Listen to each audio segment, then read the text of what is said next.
ခြေထောက်ဟာဆွဲရခတ်တဲ့အစိတ်ပိုင်းတစ်ခုဖြစ်ပါတယ်။ဒါကြောင့်မလို့ဒီဗီဒီယိုမှာကတော့ခြေထောက်ပုံကိုလလပပဖြစ်အောင်ဘယ်လိုရေးဆွဲရမလဲဆိုတာကိုပြပြပေးတော့မှာဖြစ်ပါတယ်။ကျွန်တော်တို့အရင်ဆုံးဒီ basic form တွေကနေစကြတာပေါ့။ဒီလို၄တောင်တုံလေးကိုနည်းနည်းရှည်ရှည်လေးဆွဲဆန့်လိုက်ပြီးတော့ထိပ်ပိုင်းလေးကိုကျင်းလိုက်မယ်ဆိုရင်ခြေထောက်ရဲ့ basic form ကိုရရှိလာပါလိမ့်မယ်။အဲဒီအပေါ်မှာစက်လုံးတစ်ခုနဲ့ဆလန်ဒါတစ်ခုကိုတုံးပြီးတော့ခြေထောက်ပုံပေါ်လာအောင်လုပ်လိုက်ပါမယ်။ဒီလို form ကိုရှုထောင့်မျိုးစုံဆွဲနိုင်မယ်ဆိုရင်တော့ခြေထောက်ဆွဲတတ်ဖို့တစ်ဆင့်နီးလာပါပြီ။ခြေထောက်ကကျွန်တော်တို့တင်ထားတာထက်ရှိတဲ့အတွက်ကြောင့်အရန်တူအောင်မဆွဲမိဖို့တတိထားပါမယ်။နောက်တစ်ဆင့်အနေနဲ့ကျွန်တော်တို့ဒီရဲ့ basic form ကိုပို့လာအောင်ပုံပြန်တွင်းကြမယ်ပေါ့နော်။အရင်ကဆွဲခဲ့တဲ့ဒီစက်လုံးနဲ့ဆလန်ဒါကိုအရှိကိုနည်းနည်းလေးတိုးပေးလိုက်မယ်။ပြီးရင်ခြေဖနှောင်းပုံစံပေါ်လာအောင်လို့ဒီအပိုင်းလေးကိုဒီလိုလေးဖြတ်ချလိုက်မယ်ခြေချောင်းတွေအတွက်အရှိတ်ဘက်မှာပြင်ရင်ကိုနည်းနည်းလေးဆက်ပြီးတော့တိုးဆွဲလိုက်မယ်ဆိုရင်ပိုပြီးတဘာဝကျတဲ့ခြေရောက်ရဲ့ form ပုံစံကိုရရှိလာပါပြီဒီလိုပုံစံလေးကိုရှုထောင့်မျိုးစုံဆွဲတတ်အောင်အရင်ကျင့်ကြည့်ပေါ့နော်ဒါမှကျွန်တော်တို့နောက်တစ်ဆင့်ဆက်တက်ဖို့အဆင်ပြေမှာပေါ့ကဲကျွန်တော်တို့ခြေရောက်ဆွဲတတ်ဖို့တော်တော်လေးနီးစပ်လာပြီပေါ့ဒီတစ်ခါကျတော့ကျွန်တော်တို့ဗာတိထားရမလဲဆိုရင်ခြေထောက်ရဲ့အကြောင်းတွေကိုနည်းနည်းပို့ပြီးတော့အသေးစိတ်တိထားဖို့လိုတယ်ပေါ့နော်ခြေထောက်ကဒီလိုဘေးဘက်ရောအလေဘက်ပါကွေးနေတဲ့ပုံစံမျိုးရှိပါတယ်ပုံမှန်ဆိုရင်ခြေထောက်ရဲ့အတွင်းအောက်ခြေကအပြင်အောက်ခြေထက်ကိုဒီလိုလေကွေးနေတတ်ပါတယ်ခြေထောက်ရဲ့အဆင့်နေရာကိုကြည့်မယ်ဆိုရင်လေခြေထောက်ကနေဆင်းလာတဲ့အယိုးနှစ်ခုဖြစ်တဲ့ tibia နဲ့ fibula လာဆက်တဲ့ပုံစံမတူတာကြောင့်ခြေမျက်စိကိုကြည့်လိုက်မယ်ဆိုရင်အတွင်းပိုင်းဘက်ကအပြင်ပိုင်းဘက်တက်ကိုပို့ပြီးတော့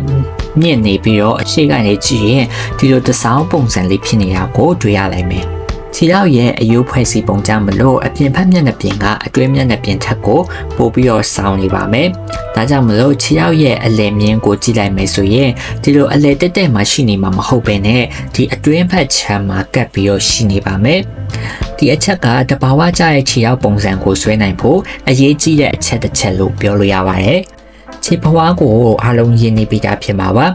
ခြေဘဝဟာဒီလိုဘဲဥပုံစံ fat pad အစီဖုလေးတွေနဲ့ဖွဲ့စည်းထားတာဖြစ်ပါတယ်ခြေအားကိုကြည့်လိုက်ရင်ဒီလိုပုံစံတွေ့ရမှာပါဒီအတွင်းဖက်ချမ်းကဒီလိုလွတ်နေရကိုတွေ့ရနိုင်မယ်ဒီအချက်အရာ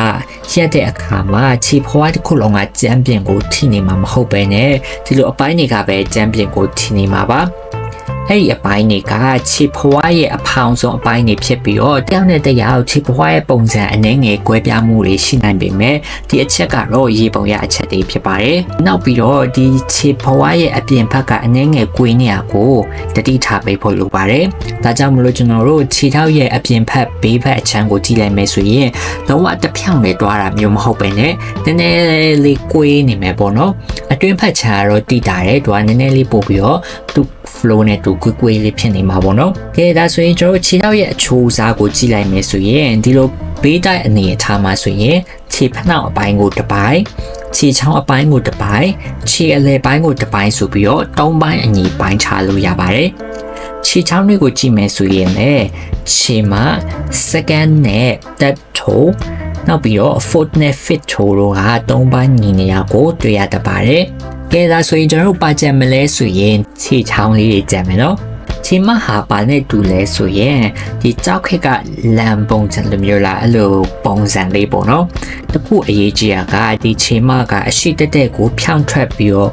တန်းနေရမျိုးမဟုတ်ပဲနဲ့ကျန်တဲ့ခြေချောင်းတွေဘက်ကိုနည်းနည်းလေးကွေးသွားတဲ့ပုံစံနည်းနည်းမျက်နှာမူနေတဲ့ပုံစံမျိုးဖြစ်တယ်ကျန်တဲ့ခြေချောင်းတွေလည်းအဲ့လိုပဲပေါ့နော်ကျွန်တော်အတွင်းဘက်ကိုမျက်နှာမူနေပြီးတော့ခြေတန်းဘက်ကိုရောက်လာတာနဲ့ခြေချောင်းလေးတွေကတစ်ခုနဲ့တစ်ခုပို့ပြီးတော့ထပ်လာတာကိုတွေ့ရမှာပါခြေချောင်းရဲ့အမြင့်တွေကပုံစံမျိုးစုံရှိနေနိုင်ပါတယ်ဘယ်လိုပဲဖြစ်ဖြစ်ခြေမကပူကြီးနေမှာဖြစ်ပြီးတော့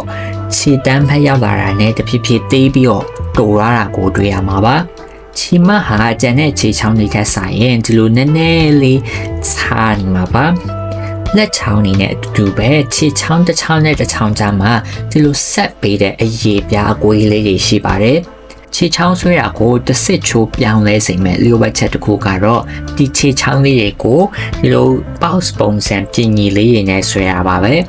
ခြ ခြေမနဲ့ကျန်တဲ့ခြေချောင်းဒီအတွင်းဖက်3ချောင်းလောက်ကိုဒီ cube လေးတွေနဲ့လေကချက်ပင်ကြီးပုံစံလေးတွေနဲ့ဆွဲမယ်ဆိုရင်ပိုပြီးကျစ်လက်တဲ့ခြေချောင်းလေးတွေကိုရရှိလာမှာပါခြေအစစ်တွေဟာလည်းဒီခြေမမှာပဲပိုပြီးတော့တိတာမှာဖြစ်ပြီးတော့ခြေတန်းဖက်ကိုရောက်သွားတာနဲ့တိတ်ပြီးတော့မတိတာပဲနဲ့ပိုပြီးတော့ပြုတ်ပြောင်းတဲ့ပုံစံဖက်ကိုတွားတယ်ပေါ့နော်ကဲဒါဆိုရင်ခြေထောက်ရဲ့အကြောင်းတွေကိုတော်တော်များများသိထားပြီဆိုတော့ဒီရဲ့ knowledge တွေကိုအသုံးချပြီးတော့ခြေထောက်ကိုဘယ်လိုဆွဲရမလဲဆိုတာကိုကျွန်တော်နဲ့အတူတူလိုက်ပြီးတော့ရေးဆွဲလေးကျင့်ကြအောင်เนาะကဲကျွန်တော်တို့ခြေထောက်ကိုလည်းထောင်းဆန်လိုက်ပဲပေါ့နော်ဒီတိုင်းခြေထောက်ပုံကနေတန်ဆွဲရတဲ့အရင်ကဆရာကြီးရေးဘယ်လိုခြေထောက်ကိုဆွဲခဲ့လဲဆိုတာကိုလေ့လာကြည့်တာကပိုပြီးတော့မြင်တက်လွယ်တယ်ပေါ့ဆိုတော့ပထမဦးဆုံးကျွန်တော်ဒီရဲ့ခြေထောက်ကိုဆွဲဖို့အကြံပေးချင်တာကတော့ဒီရဲ့ Bridgman anatomy ဆိုတဲ့Bridgman ရဲ့ခြေထောက်ပုံဆွဲတာကိုလေ့လာရင်ပိုပြီးတော့တက်လွယ်လို့ထင်တယ်ပေါ့နော်လို့လဲဆိုရင်ဒီခြေထောက်လေးကိုကြည့်လိုက်ဒီရဲ့ခြေချောင်းလေးကအစားပေါ့နော်သူ့ရဲ့ form လေးနဲ့ဒီခြားဒီလို define ဖြစ်တယ်ပို့ပြီးတော့စစ်လက်တဲ့ပုံစံမျိုးပေါက်ခဲ့ပေါ့ဒီခြေထောက်ရဲ့အကျော်လေးတွေဒီအယိုးလေးတွေကအစားပေါ့နော်ချစ်လေးနဲ့ခုနကကျွန်တော်ပြောခဲ့တဲ့ဒီအချက်လေးတွေဆိုရင်လည်းအတူတူပဲဒီမှာဆိုရင်ကျွန်တော်တို့ဒီလို box လေးတွေနဲ့ဆွဲထားတာကိုတွေ့နိုင်တယ်ပေါ့နော်ပြီးရင်သူကအသက်အရက်နေတဲ့ပုံစံတောင်မှကြည့်ရတာလှနေတယ်ပေါ့နော်ဘာလို့လဲဆိုရင်ဒီလိုအသက်ပုံမှာတောင်မှသူကဒီလို gesture flow လေးတွေရှိရပေါ့နော်ဒီပုံမှာဆိုရင်သူရဲ့ဒီ flow လေးတွေကိုကြည့်လိုက်မယ်ဆိုရင်သူ gesture နဲ့သူအဲ့လိုစီးဆင်းနေတာဖြစ်တဲ့အတွက်ကြောင့်ဒီလိုငြိမ်နေတဲ့ခြေထောက်မျိုးတောင်မှသူကလှအောင်ဆွဲလေးရတဲ့ပုံမျိုးရှိတယ်ပေါ့ထောင်းစံနိုင်ပဲကျွန်တော်ခြေထောက်ကိုစဆွဲတဲ့အချိန်မှာဆိုရင်အရင်ဆုံးတော့သူ့ရဲ့ gesture flow လေးတွေကိုဆွဲရတယ်ပေါ့ဆိုတော့ကျွန်တော်ဒီမှာဆိုရင်ဒီ gesture flow လေးတွေကိုအရင်ဆွဲလိုက်တယ်ဒီခြေမှာအတွက် flow လေးကဒီလိုလေးပေါ့အဲ့ဒီမှာကျွန်တော် form လေးတွေစဆွဲမယ်ပေါ့နော်တော့အရင်တော့တင်ခဲ့တဲ့ form လေးတွေဖယ်ဆွဲမယ်ပြီးရင်ခြေထောက်ရဲ့ center line ကဒီဖက်ပေးမှာအတွင်ဖက်ကိုကန့်နေမှာပေါ့နော်ဆိုတော့ form လေးကဒီလိုပုံစံမျိုးလေးဖြစ်နေမှာပေါ့ဒီမှာခြေမရှိမယ်ဒါလေးကကျွန်တော်တို့အရင်တော့တင်ခဲ့တဲ့ပုံစံမျိုးပေါ့နော်ဆိုတော့ဒီရဲ့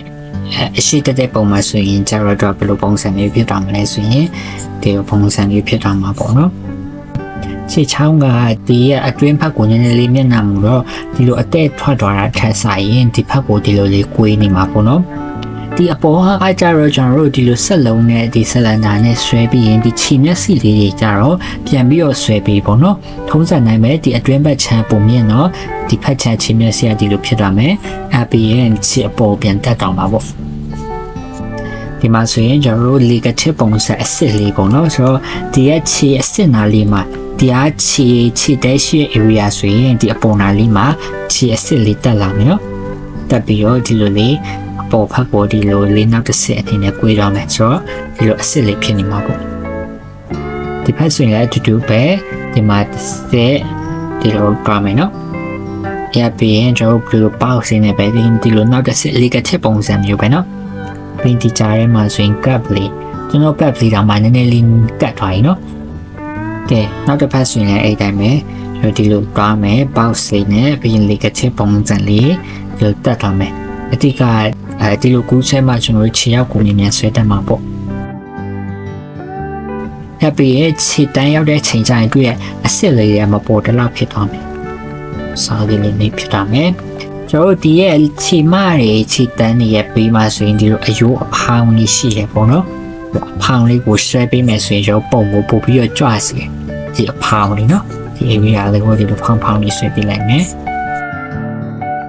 ကဲဒါဆိုရင်ဒီလို form လေးရလာပြီဆိုရင်ကျွန်တော်အချောတက်အနေနဲ့ဒီအပေါက်စီလေးကိုဖြောက်ပြီးဆွဲလိုက်ရုံပဲပေါ့နော်ခြေတဲကိုဆွဲတဲ့အချိန်မှာလည်းဒီရဲ့လက်တဲလိုမျိုးပဲပေါ့နော်ဆလန်နာပုံစံပုံမှာကွေးပြီးတော့ဝင်နေတဲ့ပုံစံလိုမျိုးကွေးလေးပတ်ပြီးတော့ဆွဲပေးသွားအောင်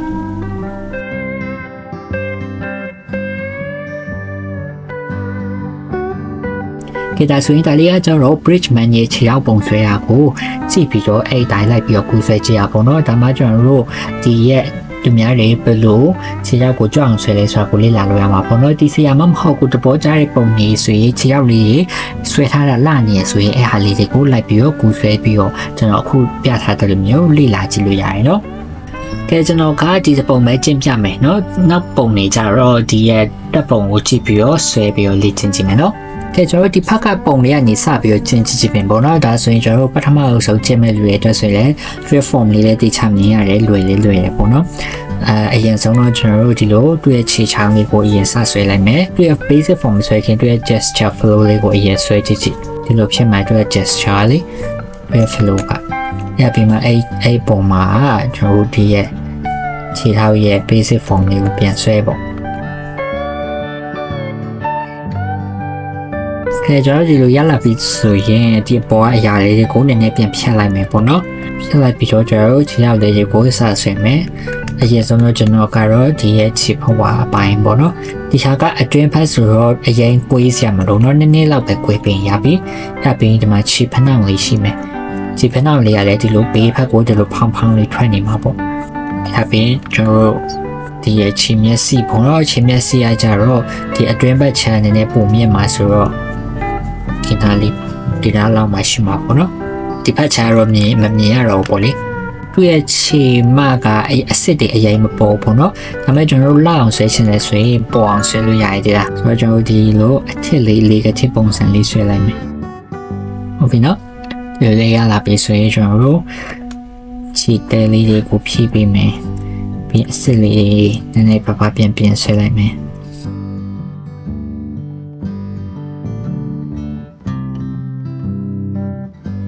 ခြေမလေးဒီလိုအပေါ်ကွေးပြီးတော့ကျန်တဲ့ခြေ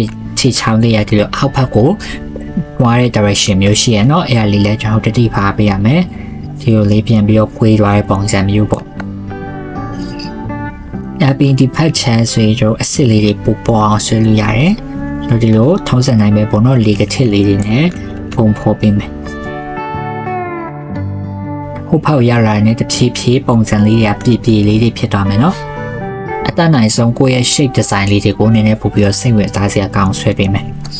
ဒီလိုလေးဆွဲမယ်ဆိုရင်ပါဝါချပြီးကြစ်လက်တဲ့ခြေထောက်မျိုးကိုရလာမှာပေါ့နော်အထူးသဖြင့်တော့ဒီရဲ့ခြေချောင်းလေးတွေကိုဆွဲတဲ့အချိန်မှာဆိုရင်ဒီလို structure ကြနဲ့ဒီလို bounce ပုံစံလေးတွေနဲ့ဆွဲပေးနိုင်ရင်ပို့ပြီးတော့အဆင်ပြေရပေါ့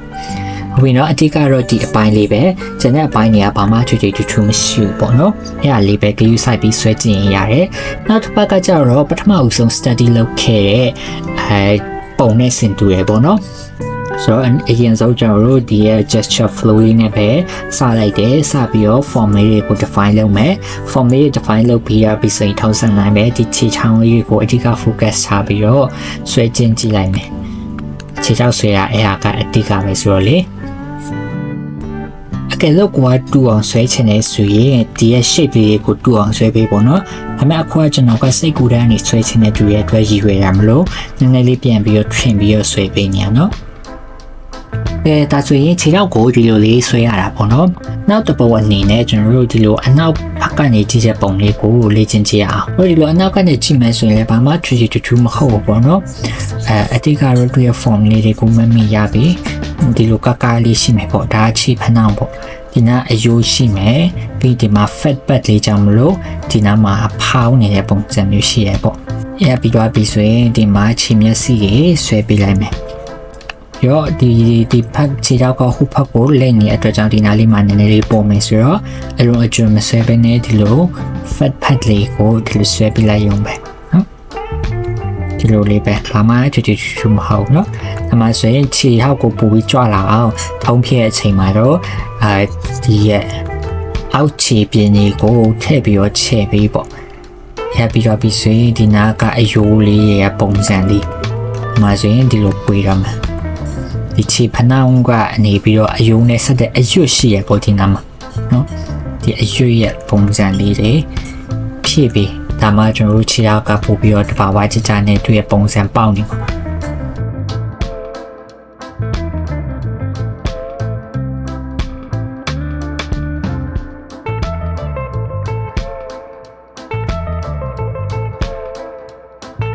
ဒါလေးကတော့အနောက်တက်ကနေကြည့်တဲ့ပုံစံမျိုးပေါ့နော်ဒါဆိုရင်ကျွန်တော်တို့ပါရီဂျမ်လဲဆိုရင်ဒီရဲ့ဘေးတိုင်းပုံလေးတွေဂျမ်ပဲပေါ့နော်ဘေးတိုင်းပုံလေးဆိုရင်ကျွန်တော်ကတော့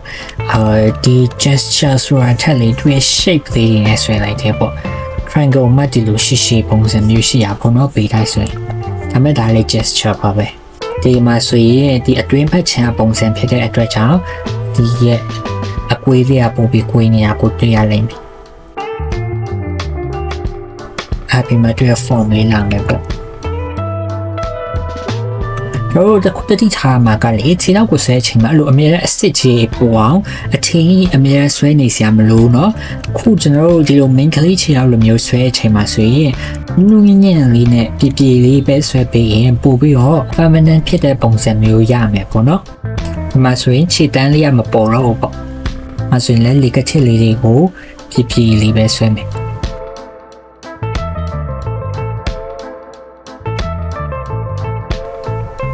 ဒီမှာဆိုရင်အချိုးအစားလေးနည်းနည်းလွယ်သွားရပေါ့နော်ဒီတောင်းလေးကအရေးလို့ပြောမှာခေါင်းရပေါ့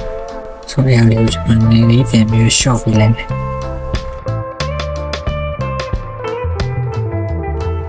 ကဲဒါလေးကကြတော့ဘေးတိုက်ပုံလေးပေါ့ကျန်တဲ့ပုံလေးကိုလည်းကွက်ကိုရှာပြီးတော့ကျွန်တော်ပြောတဲ့နီလာအသားရေးဆွဲလေးချင်းကြည့်ပေါ့နော်ဂိတ်ကိုကမတိရရေးမေးချင်တာလို့ဆိုရင် comment မှာလာပြီးတော့မေးပေးလို့ရပါတယ်ခင်ဗျာ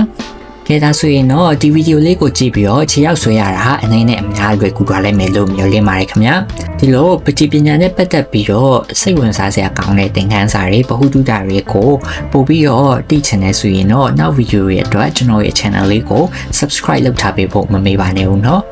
ဒါဆိုရင်ဒီဗီဒီယိုလေးကတော့ဒီလောက်ပါပဲခင်ဗျာနောက်ဗီဒီယိုမှာပြန်တွေ့ကြပါမယ်အဆုံးထိကြည့်ပေးကြတဲ့အတွက်အားလုံးကိုကျေးဇူးအများကြီးတင်ပါတယ်ခင်ဗျာ